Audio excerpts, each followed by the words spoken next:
My grandfather, Weston, left me his entire estate, but my mother, Quinn, demanded I sign the deed over to my brother, Derek, immediately. When I refused, she delivered a chilling ultimatum: comply or be erased from the family. Heartbroken, I remembered the one secret weapon Weston had left me. This is where the story truly begins, and you won't want to miss what happens. Make sure you're subscribed to see it through to the end. We're always curious. Where in the world are you all watching from today? Let us know in the comments. The silence in the house wasn't peaceful. It was heavy, suffocating, and thick with the scent of lilies and stale coffee. I sat at the kitchen table, the polished oak surface cool against my forearms. My head was throbbing, a rhythmic, dull ache behind my eyes that hadn't left me since the funeral service ended 3 hours ago. I was 28 years old, but in that moment, sitting in the house that had been my sanctuary and my prison for the last 5 years, I felt ancient. My bones ached with a fatigue that sleep wouldn't fix. The will reading had been short, brutally short. Grandfather Weston had been a man of few words, and his final legal testament reflected that. To my granddaughter, Natalia, I leave the property at 42 Willow Creek and the entirety of its contents. That was it, no long speeches, no distribution of jewelry or stocks, just the house. The house I had scrubbed, maintained, and lived in while I wiped his chin and managed his oxygen tanks. I heard the gravel crush in the driveway. The sound was distinct, heavy tires rolling too fast. I didn't need to look out the window to know who it was. My stomach did a slow, sick somersault. The front door didn't open. It was thrown wide. Natalia. The voice was sharp, manicured, and devoid of any maternal warmth. It was Quinn, my mother. I didn't stand up. I couldn't. I just watched as they walked into the kitchen. Quinn led the charge, her black funeral dress still perfectly pressed, not a hair out of place. Behind her was Derek, my older brother. He looked disheveled, his tie loosened, his face flushed with a mix of grief and something that looked dangerously like anticipation. "We need to talk," Quinn said, dropping her purse onto the table. It made a heavy thud next to my empty mug. "Can't this wait?" I whispered, my voice raspy. "We buried him 4 hours ago, Mom." "Don't call me that right now," she snapped, her eyes scanning the kitchen, assessing the appliances, the fixtures, the view of the garden. "We don't have time for sentimentality. Derek has a viewing scheduled for his apartment next week. He needs to know where he stands." I blinked, the headache spiking. "What?" Derek pulled out a chair and sat opposite me, leaning in. He smelled of scotch and expensive cologne. "Look, Nat, we know what the will said. The lawyer is an old fool, probably barely lucid himself. But we all know what Grandpa meant." "He meant what he wrote," I said, my hands trembling slightly beneath the table. Quinn laughed, a dry, humorless sound. "Oh, please, you're a single woman, Natalia. You're a what is it you do again? An archivist? You preserve old papers. You don't have a family. You don't have a legacy." She gestured to Derek. "Your brother has 3 children, my grandchildren. Do you really think Weston wanted them growing up in a rental while you rattle around in a 4-bedroom colonial all by yourself?" "I took care of him," I said, the words feeling small in the large room. "For 5 years, I lived here. This is my home." "It's a family asset," Quinn corrected, her voice dropping an octave, becoming steel. "And you are going to correct the mistake he made. We have the papers in the car. A simple quitclaim deed.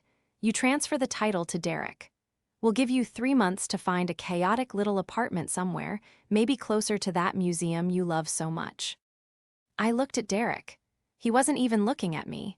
He was looking at the ceiling, probably calculating how much it would cost to remove the crown molding. "No," I said. The silence that followed was absolute. Quinn's face didn't change, but her eyes went dead. "Excuse me." I said no. Weston left the house to me. He told me he was going to. He wanted me to have it. Quinn leaned over the table. Her face was inches from mine. I could see the heavy foundation settling into the fine lines around her mouth. "Listen to me very carefully, Natalia. You have always been the difficult one, the selfish one. If you keep this house, if you take the roof from over your nephews' heads, you are done. I will not have a daughter who steals from her own flesh and blood. I'm not stealing. You sign that deed by tomorrow morning, she hissed, cutting me off. Or you never speak to us again. No Christmas. No birthdays. You won't see the boys. You will be a stranger to this family. She straightened up, smoothing her dress. Think about it. Choose the house or see. Who's your mother? They turned and walked out. The door slammed, shaking the frame. I sat there in the settling dust, the vibration of the slam humming in my teeth, realizing that the loss of my grandfather wasn't the end of the pain. It was just the opening act. The betrayal hit me harder than the grief. It was sharper, colder, and infinitely more permanent than death. For a long time, I didn't move. The sun began to set, casting long, bruised shadows across the kitchen floor. The refrigerator hummed, the ice maker clattered, and the old grandfather clock in the hallway ticked away the seconds of my new, isolated life. I felt physically ill. It wasn't just the headache anymore. It was a deep, visceral nausea that roiled in my gut. My mother's ultimatum echoed in the empty room. Choose the house or choose your mother. It was a false choice, of course. A trap. If I chose the house, I lost my family. If I chose my mother, I lost my home, my inheritance, and my dignity, only to remain the subservient doormat I had apparently always been to them. I stood up, my legs feeling like jelly, and walked to the sink to get a glass of water. My hands were shaking so bad I splashed water down the front of my black dress. I stripped it off right there in the kitchen, leaving it in a pile on the floor, and wrapped myself in one of Weston's old flannel cardigans that was hanging on the back of a chair. It smelled like tobacco and peppermint, his scent. I wandered into the living room. They had been here less than 10 minutes, but the energy of the house felt violated. Quinn had looked at the room not as a place where her father had died, but as square footage. Derek had looked at the ceiling like he was already tearing it down. I collapsed onto the sofa, pulling the cardigan tight. My phone buzzed on the coffee table. It was a text from Derek. Don't be a brat, Nat. Quinn is really upset. Just sign the papers. I've got a contractor coming at 8 a.m. Tuesday to look at the load-bearing wall in the dining room. Need you to be out of the way. I stared at the screen, my breath catching in my throat. Tuesday? That was 2 days away. He hadn't even waited for me to agree. He was already scheduling demolition. He was that confident, that arrogant. He truly believed that my no was just a temporary glitch, a temper tantrum that would be smoothed over by the steamroller of Quinn's will. They viewed me as an obstacle, a placeholder. To them, I wasn't a person with rights or feelings. I was just the girl who changed the bedpans and now needed to get out of the way so the real heir could take his throne. I remembered the last Christmas Weston was lucid. We were sitting by the fire, just the two of us. Quinn and Derek hadn't shown up, Derek had gone skiing in Aspen, and Quinn had a gala she couldn't miss. Weston had looked at me, his eyes cloudy but sharp. They see the world differently than we do, Natalia, he had rasped, his hand gripping his cane. They see price tags where we see value. Don't let them appraise you, and never let them appraise this house. I hadn't fully understood what he meant then. I thought he was just being sentimental about the woodwork. Now, looking at Derek's text, the rage began to simmer beneath the nausea. They thought I was weak because I was quiet. They thought I was submissive because I was a caregiver. They thought that because I had spent 5 years serving others, I had no spine left to stand up for myself. I didn't reply to the text. I turned off my phone. I walked to the hallway and looked at the portrait of Weston hanging above the telephone table. He looked stern, unyielding. They want a war, Grandpa, I whispered to the empty air. I went to the study, the one room Quinn hadn't entered yet. It was filled with blueprints and old maps.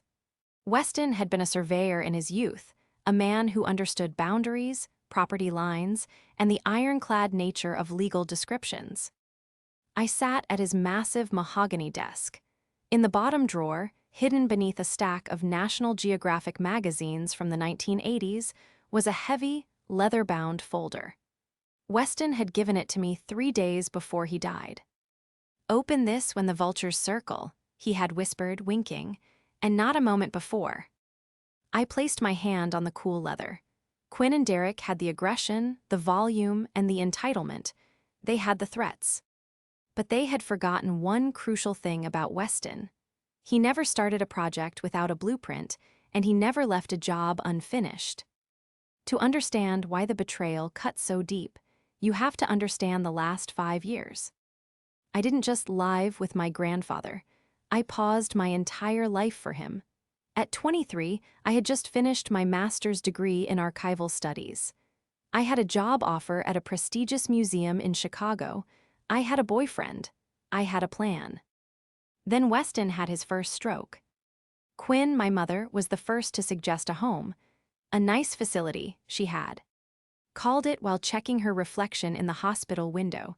Somewhere they can handle the mess. Derek hadn't even come to the hospital. He was launching his first startup, a boutique dropshipping business that failed 6 months later and claimed he couldn't step away from the grind. I was the one who said no. Weston was terrified of nursing homes. He was a proud, private man who loved his garden and his library. So, I turned down the job. I broke up with the boyfriend who didn't want to be tied down to a nursemaid. I moved into the guest room at 42 Willow Creek. For 5 years, I was the landscape architect of his decline. I managed the medications. I learned how to lift a grown man without breaking my back. I cooked pureed meals that actually tasted like food. I read to him when his eyes failed. I held his hand through the night terrors. And where was Quinn? Quinn was a real estate stager. It was the perfect profession for her. She was a master of illusions. She knew exactly how to arrange furniture to hide a water stain, how to angle a mirror to make a room look bigger than it was, how to bake cookies she didn't eat just to create a scent profile for an open house. Her entire life was a facade. She would visit Weston maybe once a month. She'd breeze in, wearing 4-inch heels that clicked loudly on the hardwood, bringing a bouquet of flowers that she would arrange herself, critique the dust on the mantel, and leave after 20 minutes because the energy was too heavy. She never changed a diaper. She never sat through a fever. She never saw him as a human being who was suffering. She saw him as a deteriorating asset. And then there was Derek. My brother, the golden boy. At 34, Derek was a professional entrepreneur. He had cycled through 5 different careers: crypto consultant, high-end sneaker flipper, life coach, and was currently calling himself a luxury asset manager. Which I think meant he washed cars for rich people, though he claimed he was brokering deals. Derek had 3 kids with 2 different women, and he used those children like currency. Whenever he needed money, he'd bring the boys over to Quinn's house. He'd sigh about how little Timmy needed braces or how the twins were outgrowing their shoes. Quinn, desperate to maintain the image of the perfect matriarch, would open her checkbook every time. But Weston had seen through him. "He's hollow, Natalia," Weston had told me once, watching Derek pace around the garden talking loudly on his phone. "He's all veneer, no grain." Now, looking back, I realized Quinn and Derek had been banking on this moment for years. They didn't help with the caretaking because they assumed the payout was guaranteed. They viewed my 5 years of servitude not as a sacrifice, but as rent payment. I was the live-in help, keeping the asset warm until the real owner was ready to take possession. I looked at the leather folder on the desk. The antagonist of my story wasn't just greed, it was my mother. Quinn was a woman who believed she could stage manage reality. She thought she could rearrange family loyalty like throw pillows. She thought she could bully me into submission because I had always been the quiet one, the good daughter. But quiet doesn't mean weak, and archivists, we keep receipts. I stared at the leather folder for a long time before I dared to open it. The house was settling around me, the creaks and groans of the timber sounding like old bones stretching. Outside, the wind was picking up, rattling the pane of the study window. A sound I used to find comforting, but now sounded like a warning. My hands were still trembling, a residual effect of the adrenaline from the kitchen confrontation. I took a deep breath, the smell of Weston's pipe tobacco still lingering in the heavy velvet curtains, and flipped the cover open. It wasn't just papers inside, it was an arsenal. On top lay a letter, handwritten in Weston's shaky, late-stage calligraphy. The ink was blue, the pressure uneven, indicating he had written it on one of his bad days, perhaps weeks before the end. My dearest Natalia, if you are reading this, two things have happened. First, I have gone to join your grandmother. Second, the wolves have come to the door. I felt a lump form in my throat, hard and painful. He knew, he had always known. I love your mother, but I am not blind to her nature. And Derek is a man drowning in a sea of his own making, looking for a raft to steal. They will try to take this house from you. They will tell you it is for the legacy. They will tell you it is for the children. They will bully you, gaslight you, and threaten to cut you off. Do not let them. Not because of the house. Bricks and mortar are just things, but because if you give them what they want, you will not be saving them. You will be feeding a beast that will never be full. Everything you need is in this folder. I spent the last 6 months why? My attorney, Mr. Henderson, securing your future. I didn't just leave you the house, Natalia. I left you the truth. I set the letter aside, my vision blurring. Beneath it was a thick document titled The Willow Creek Preservation Trust. I wasn't a lawyer, but my work as an archivist meant I was comfortable with dense, complex documentation. I began to read, tracing the lines with my finger. The legalese was dense, but the meaning was clear. Weston hadn't just willed me the house in a simple transfer that could be contested or bullied away. He had placed the property into a living trust 3 years ago, naming me as the sole beneficiary and, crucially, the successor trustee upon his death. But there was a clause on page 4 that made my breath catch. Clause 14b, the spendthrift provision. It stated, in no uncertain terms, that the assets of the trust, the house, were protected from any creditors of the beneficiary. But more importantly, it included a conditional occupancy clause for any other family members.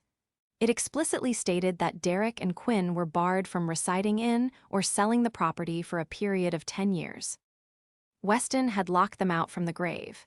He had anticipated they would try to force me to sell, so he had made the house legally unsellable by anyone but me. And even then, the proceeds would go into a managed fund, not cash. But why? Why go to such extreme lengths?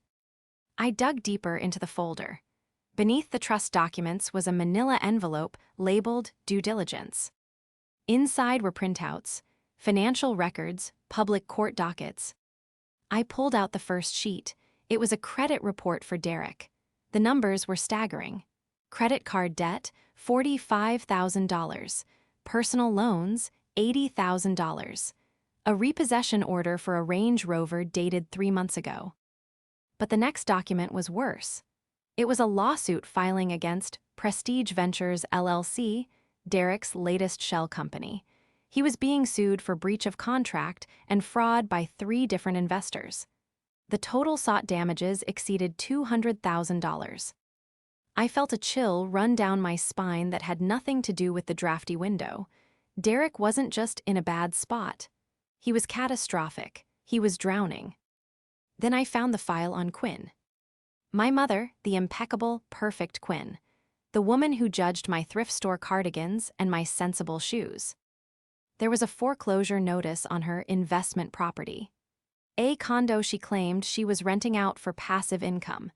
It was dated 6 weeks ago, and attached to it was a loan modification application for her own primary residence, claiming financial hardship. I sat back, the papers scattering slightly across the mahogany desk. The narrative they had spun in the kitchen, that this was about family legacy, about Grandpa's mistake, about giving Derek's children a stable home, was a complete fabrication. A lie constructed of desperate masonry. They didn't want the house for the kids. They didn't want to live here. They wanted the deed so they could liquidate it immediately. They needed the equity. They needed the cash to plug the massive, gaping holes in their own financial Titanics before they sank. If I had signed that quitclaim deed, the house would have been on the market by Friday. Weston's library would be gutted. The garden he loved would be bulldozed for curb appeal. And the money? It wouldn't go to my nephew's college funds. It would go to pay off Derek's fraud lawsuits and Quinn's bad mortgages. They were going to cannibalize my inheritance to cover their mistakes, and they were willing to disown me to do it. A cold, hard resolve settled in my chest, replacing the fear. I wasn't just a daughter or a sister anymore. I was the archivist, and I had just discovered the provenance of their greed. I opened my laptop. It was 2:00 a.m. I wasn't going to sleep. I needed to verify everything. I logged into the county clerk's public records database. I searched Derek's name. Click result found, click result found, click result found. Judgments, liens. A garnish order on a bank account that no longer existed. Then I searched Quinn. There it was. A second mortgage taken out on her home just last year. A high-interest, predatory loan type usually reserved for people with desperate credit. They were broke, both of them. They were projecting an image of wealth and success while standing on a trapdoor that was about to open. I printed everything. I organized it into binders. I labeled them. Exhibit A, Exhibit B. By the time the sun began to bleed gray light through the sheer curtains, I wasn't the weeping girl in the kitchen anymore. I was a fortress. I had the facts. I had the map. And I knew exactly where the landmines were buried. At 7:45 a.m. on Tuesday, I showered, dressed in my sharpest blazer, the one Quinn said made me look severe, and made a fresh pot of coffee. I sat on the front porch swing, the folder on my lap, and waited for the vultures to arrive. Derek was early. At 7:55 a.m., his black SUV pulled into the driveway, followed closely by Quinn's pristine white sedan.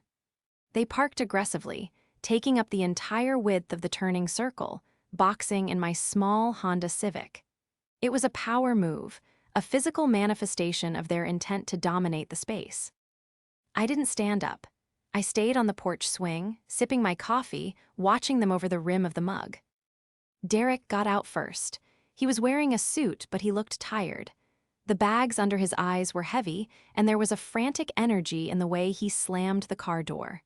He wasn't alone. A man in a windbreaker with a clipboard climbed out of the passenger side, the contractor, I assumed. Quinn emerged from her car like a queen exiting a carriage, sunglasses on despite the overcast sky. She carried a thick envelope, the deed. They marched up the walkway. The crunch of their shoes on the gravel was the only sound in the morning air. "You're up," Derek called out, his voice feigning cheerfulness but tight with tension. "Good, we have a lot to get through today." They reached the bottom of the porch steps. I looked down at them, rocking slightly on the swing. "Good morning," I said. My voice was calm, steady. It sounded foreign to my own ears. "This is Mr. Evans," Derek said, gesturing to the man with the clipboard.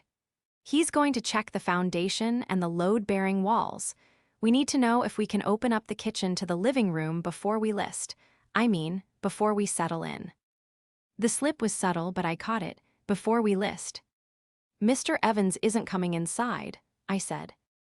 The silence that followed was sharp. Derek's smile faltered, twitching at the corners. Quinn took off her sunglasses, her eyes narrowing.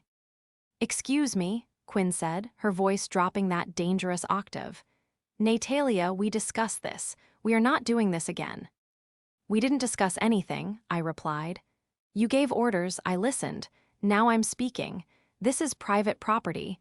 Mr. Evans is trespassing. Please leave." Mr. Evans looked uncomfortable, shifting his weight from one foot to the other.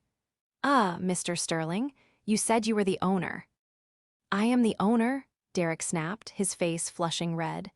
He turned to me, pointing a finger that shook slightly. "Cut the act, Nat. Mom has the papers. You sign them, we give you a check for $10,000 to help you move, and we get on with our lives. Don't make a scene in front of the contractor." $10,000? I repeated. That's generous, Derek, especially considering you owe American Express $45,000. Derek froze. His arm dropped to his side as if the strings had been cut. Quinn stepped forward, placing herself between me and Derek. What are you talking about? Don't be ridiculous. And the judgment from Prestige Ventures, I continued, opening the folder on my lap. I didn't yell. I didn't scream. I read from the paper like I was reading a grocery list. Case number CV 2024-998, fraud and breach of contract. Damages sought, $210,000. I looked up. Derek's face had gone the color of ash. And you, mother, I said, turning my gaze to her. The foreclosure notice on the condo, the high-risk second mortgage on your house, you're both insolvent. You went through our private financial records. Quinn shrieked, her composure shattering instantly. How dare you? That is illegal. That is. It's public record, Quinn, I said, using her first name intentionally. It took me 3 hours on the county clerk's website. Anyone could find it. And I'm guessing the reason you're so desperate to get the title to this house today is because Derek has a court hearing next week, doesn't he? Derek lunged forward, taking a step up the stairs. You shut your mouth, you don't know anything. This is about the family. It is about the family, I said, standing up now. I was taller than Quinn, and with the elevation of the porch, I towered over them. It's about you trying to liquidate Grandpa's legacy to pay for your gambling and your lies. You were never going to live here. You were never going to move the boys in. You were going to sell it to a developer, maybe even Mr. Evans here, and strip it for cash. I looked at Mr. Evans. Are you a contractor or a developer? Mr. Evans cleared his throat, looking at his clipboard. I represent Highland Development Group. We specialize in rapid acquisitions. Get off my property, I said to him, now. Mr. Evans didn't wait for Derek's permission. He turned and walked briskly back to the SUV.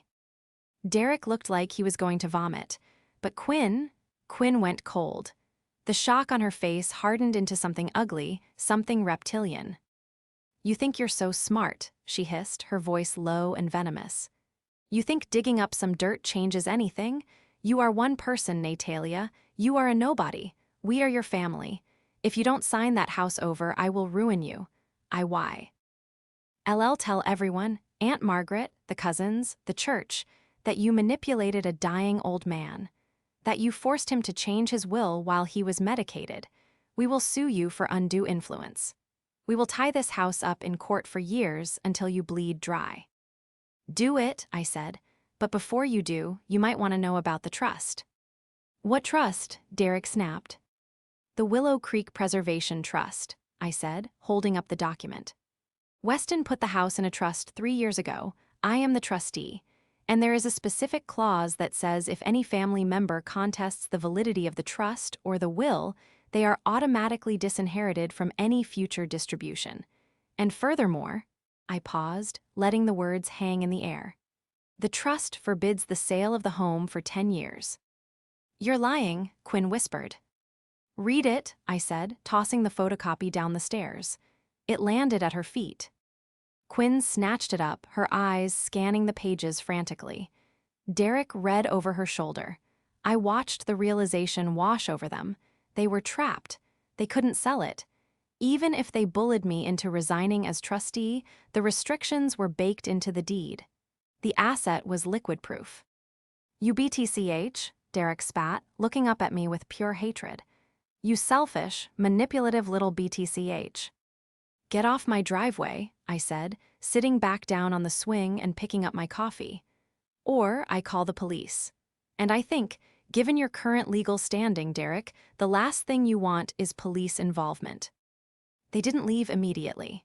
They stood there for a long minute, radiating hate. Then, without a word, Quinn turned, marched to her car, and got in.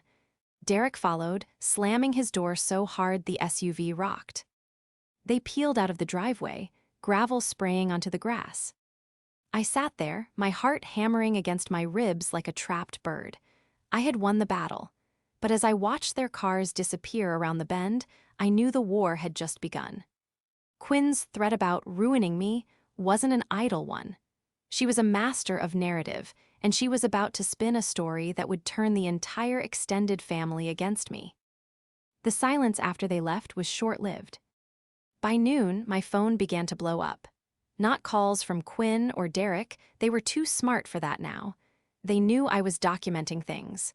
No, the attacks came from the flying monkeys. First, it was Aunt Margaret. "Natalia, your mother just called me in tears. She says you kicked her off the property.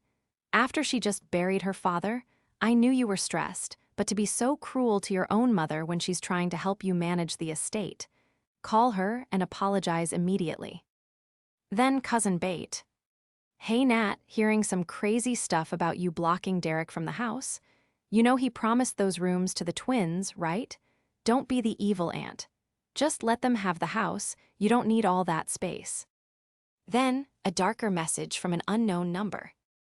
"You're going to regret crossing us. We're coming for everything. The archives job, gone. Your reputation, gone." I blocked the numbers. I turned off notifications.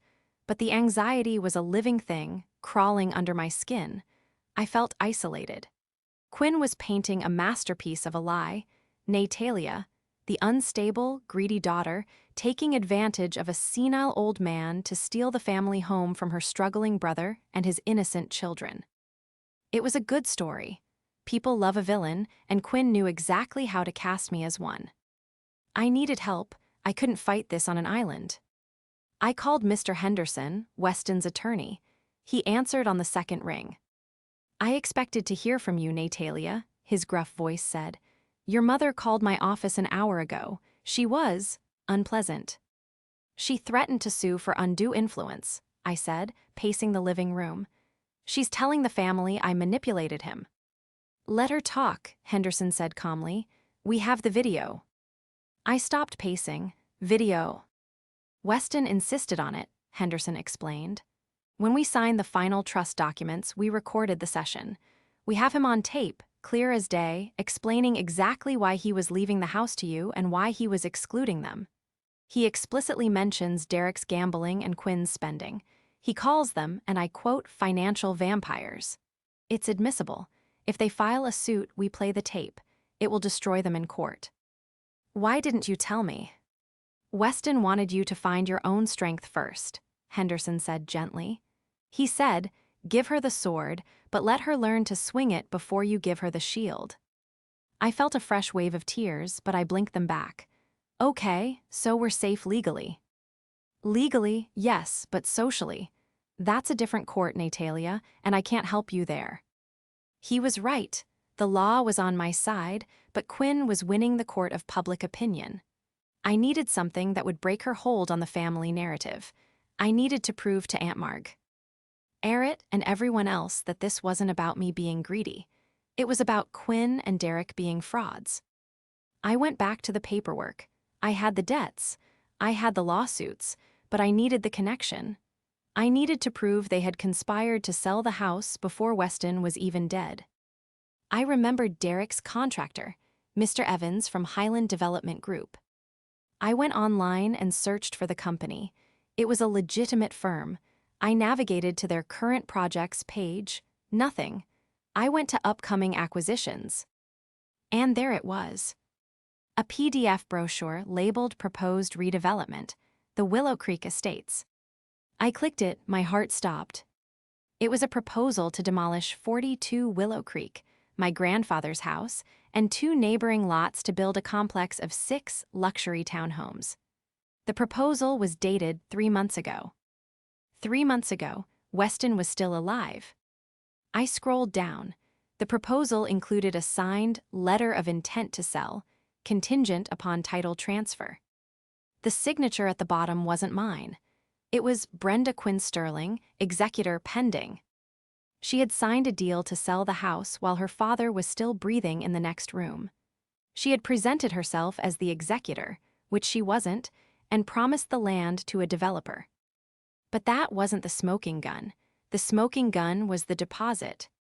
The document referenced a good faith deposit of $50,000 paid to the seller to secure the exclusive rights.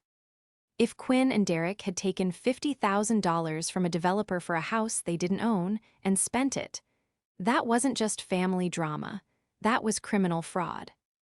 I checked the date of the deposit against the bank records I had found in Derek's file. He had foolishly left a bank statement in the kitchen months ago that I had filed away. On the exact date of the deposit, a deposit of $25,000 hit Derek's account. The other $25,000 presumably went to Quinn. And 2 days later, Derek transferred $20,000 to an online sportsbook. I sat back, the air leaving my lungs. They hadn't just planned to sell it, they had already sold it. They had taken the money and gambled it away. Now, the developer was coming for the deed, and if they couldn't deliver, they would be facing criminal charges for theft by deception. That was the desperation. That was the panic. They weren't fighting for a house, they were fighting to stay out of prison. I had them. I had the proof that would silence every flying monkey in the family. I picked up my phone. I saw a text from Aunt Margaret. "We're having a family meeting on Sunday at my house to discuss what to do about you. You need to come and explain yourself." I typed a reply, my fingers steady. "I'll be there, and I'll bring everything." Aunt Margaret's house in the suburbs was the traditional gathering place for the Sterling clan. It was a sprawling, beige split level that smelled perpetually of potpourri and judgment. I pulled my Honda Civic up to the curb. The driveway was already full. Quinn's sedan and Derek's SUV were parked prominently near the front door, flanked by the cars of my cousins and uncles. It looked like a funeral procession, but I knew, with a sinking feeling in my gut, that it was actually a trial. And I was the defendant. I grabbed the heavy box of documents from the passenger seat. My hands were shaking, not from fear this time, but from a vibrating, high-frequency rage. I took a deep breath, checked my reflection in the rearview mirror, eyes clear, jaw set, and walked up the path. I didn't knock, I just walked in. The living room was crowded. There were about 15 people there, aunts, uncles, cousins. They were seated in a semicircle around the fireplace, where Quinn sat in a high-backed armchair, dabbing her eyes with a lace handkerchief. Derek stood behind her, hand on her shoulder, looking like the dutiful, protective son. The conversation died instantly when I entered. 15 pairs of eyes swiveled to me. The silence was thick, heavy, and hostile.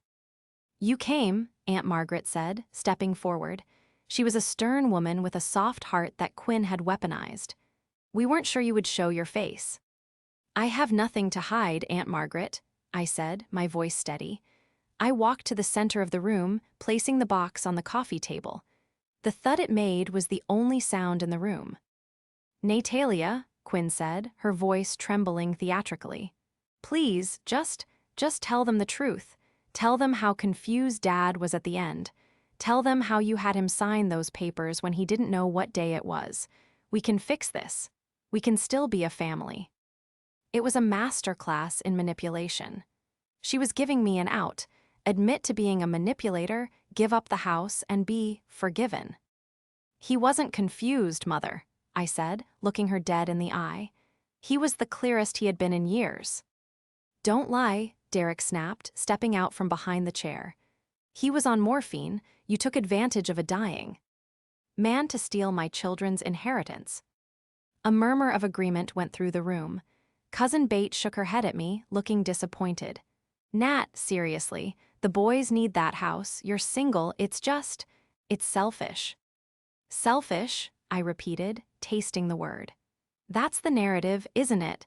That I'm the greedy spinster hoarding the mansion while the struggling young father suffers."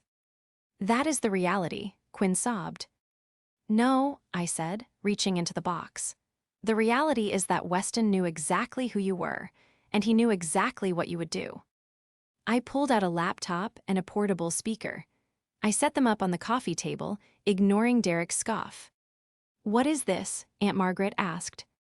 "This," I said, plugging in the HDMI cable to Margaret's large TV, "is Weston, recorded 3 weeks before he passed, in Mr. Henderson's office, with 2 witnesses present. No morphine, no confusion." I hit play.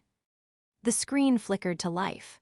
There sat grandfather Weston, looking frail but sharp-eyed, wearing his favorite tweed jacket. The room gasped, seeing him alive, moving, speaking. It sucked the air out of the space. "My name is Weston Arthur Sterling," the video Weston said, his voice raspy but firm. "And I am making this statement to clarify my intent regarding the disposition of my estate." Quinn stopped crying. She sat up straighter, her face paling. "I am leaving the house at 42 Willow Creek entirely to my granddaughter, Natalia. She has been my hands, my eyes, and my heart for 5 years." Weston leaned into the camera. "I know my daughter, Brenda, or Quinn, as she calls herself now, and I know my grandson, Derek. I love them, but I do not trust them. They view me as a bank account. They view this family as a transaction." On the screen, Weston held up a finger. "Let me be clear. If I left this house to Derek, it would be sold within the month to pay for his gambling debts. If I left it to Quinn, she would leverage it to cover her failed investments. I am skipping them not out of cruelty, but out of necessity. To save the legacy of this family, I must bypass the rot." The video ended. The screen went black. The silence in the room was deafening. You could hear the hum of the refrigerator from the kitchen.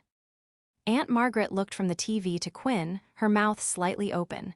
"Gambling debts?" she whispered. "It's a fake," Derek yelled, his voice cracking. "That's AI, she deep-faked it, that's not real." "It was recorded by a certified estate attorney," I said calmly. "But if you don't believe the video, maybe you'll believe your own signatures." I reached back into the box and pulled out the binder labeled Highland Development. "You said you wanted the house for the kids, Derek," I said, holding up the brochure. "You said you wanted to raise Timmy and the twins there. So why did you and Mom sign a letter of intent to sell the property to Highland Development Group 3 months ago?" I tossed the document onto the coffee table. It slid across the polished wood and stopped in front of Uncle Bob. He picked it up, putting on his reading glasses. "Townhomes," Bob read aloud. "Demolition of existing structure. Signed Brenda Quinn Sterling." "That's a draft," Quinn shrieked, standing up. "That was just an inquiry to see what it was worth."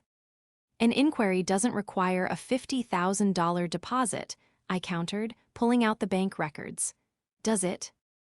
I held up the enlarged printouts of the bank transfers. "Here is the wire transfer from Highland Development to an account managed by Quinn and Derek Holdings. $50,000, paid 90 days ago." I took a step toward them.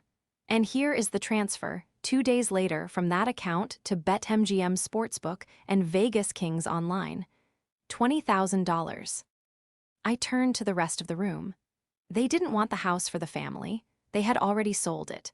They took 50 grand from a developer for a house they didn't own, and they gambled it away.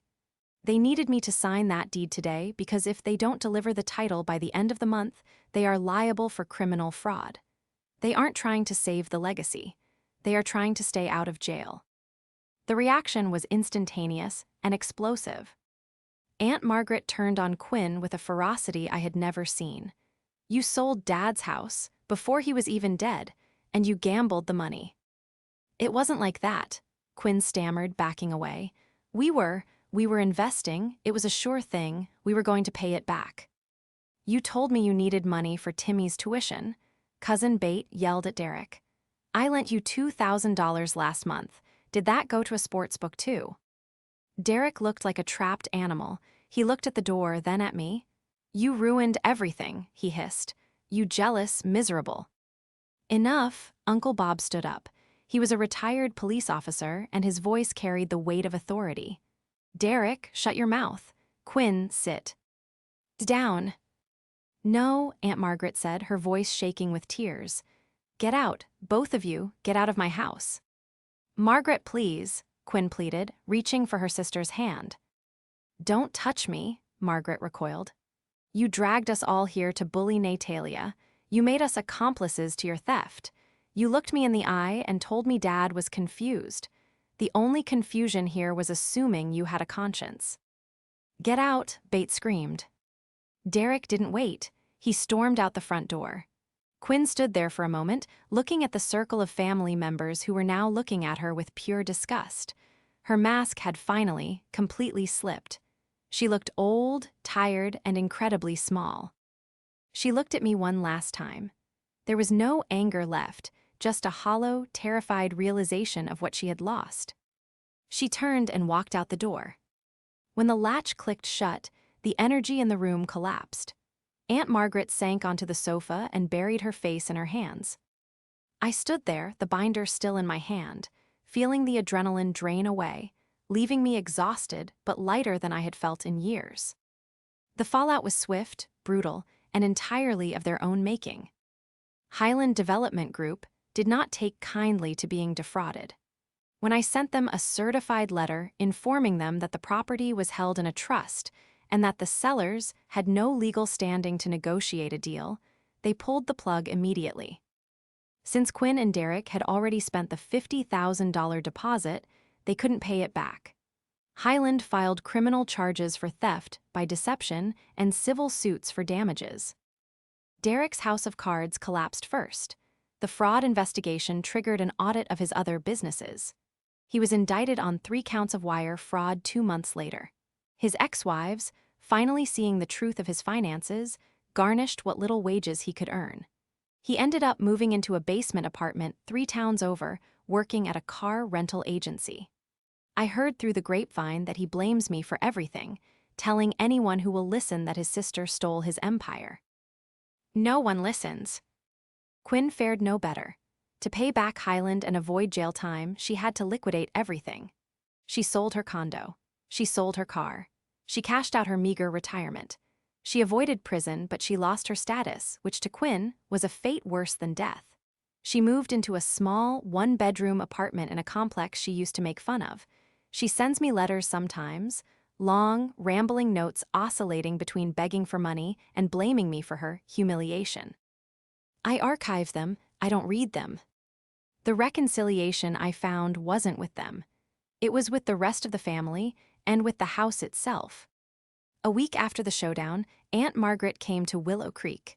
She brought a lasagna and a bottle of wine. We sat on the back porch, watching the sun go down over Weston's garden. "I'm sorry," she said, her voice quiet. "I should have known, I should have looked closer. It was just easier to believe her because, well, she's my sister, and you were always so quiet." "I know," I said, "it's okay." "It's not okay," Margaret insisted. "We left you alone to do the hard work, and then we judged you for it. Weston was right. You were the only one who really loved him." She reached out and squeezed my hand. "You belong here, Natalia. This is your home." That night after Margaret left, I walked through the house. It felt different now. The heavy, suffocating atmosphere of the funeral was gone. The threat of the demolition, the staging, the selling, it had all evaporated. I went into the library. I sat at Weston's desk. I had used the skills he taught me, patience, documentation, attention to detail, to save what he loved. I wasn't just an archivist of old papers anymore. I was the guardian of this place. I opened the drawer where the leather folder had been. I placed a new document inside, the final court judgment dismissing Quinn's claims against the estate. I looked up at the portrait of Weston above the mantel. In the dim light, he looked like he was smiling. "We did it, Grandpa," I whispered. "The wolves are gone." The house creaked around me, a warm, settling sound. I was safe. I was home. And for the first time in my life, I wasn't waiting for anyone's permission to stay.